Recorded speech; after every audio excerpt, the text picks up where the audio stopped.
નમસ્કાર મિત્રો, India TV live ન્યૂઝમાં આપનું હાર્દિક સ્વાગત છે। તારીખ 28 ડિસેમ્બરના રોજ સરસ્વતી વિદ્યા ભવનમાં મગદલ્લા ગામે શ્રી 84 તાલુકા માયાવંશી વિકાસ મંડળ દ્વારા વર્ષ 2026ના કેલેન્ડર વિમોચનનો ભવ્ય કાર્યક્રમ યોજાયો હતો, જેમાં પરમ પૂજ્ય શ્રી તુલસીદાસ સાહેબ,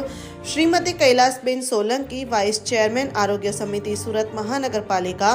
શ્રી રમણભાઈ પટેલ કંસાળ, શ્રી કિશોરભાઈ કંથારિયા વરિયાવ, આશાદીપ સ્કૂલ ટ્રસ્ટી શ્રી ડાયાભાઈ ભગત મગદલ્લા, શ્રી મહેશભાઈ પટેલ મગદલ્લા, પ્રમુખ Saraswati school Shri Shaileshbhai Kolawala Surat, secretary Mayavanshi urban cooperative credit society doctor Rohanbhai Chariwala Dharampur,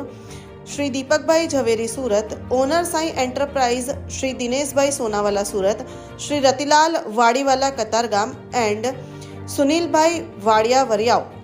Shri Pravinbhai Umaria દેવત, Shri મહેશભાઈ ભારતી સુરત, શ્રી કિરણભાઈ લાકડાવાલા બારડોલી, શ્રી રમેશભાઈ પાનેરિયા સુરત, પ્રમુખ સુરત જિલ્લા Mayavanshi welfare and education society, Shri Yogeshbhai